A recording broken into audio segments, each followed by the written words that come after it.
The Washington Post has published a new article calling former Vice President Joe Biden and Senator Elizabeth Warren frenemies. Even crazier, they referred to John Delaney and Michael Bennet as candidates.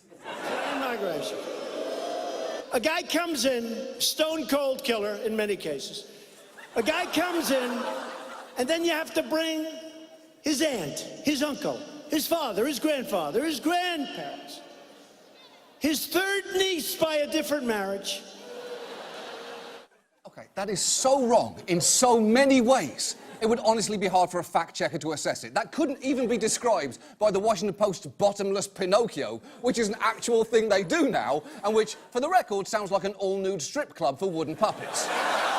Even getting a work visa in the first place can be very difficult. You have to fit within narrow categories. There is R1, that's for religious workers, P1A, that's for athletes, H2A, that's for farm workers, C3PO for effete British robots, and R2D2 for their common law husbands. According to the court, if a migrant hasn't already tried to get asylum in Mexico, the Trump administration can now deny their entry at the border. So now it's like the way that people treat like plastic surgery here in Los Angeles. Do you know what I mean? Before you get it in America, you have to see if it's easier to get it in Mexico. You know, I guess it shouldn't surprise us. Making people from other countries unhappy has always been his thing.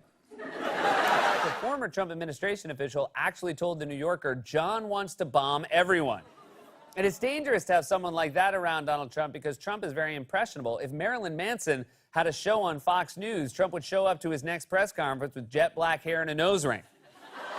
That Trump was thinking of giving the job to his Secretary of State, Mike Pompeo, who would then have 2 jobs to be fired from in 3 months, which would be unusual but not unprecedented. There was one other Secretary of State who also acted as National Security Advisor, Henry Kissinger, which would make sense for Trump because nobody Kissingers his ass like Mike Pompeo. People want the job, and it's a great job.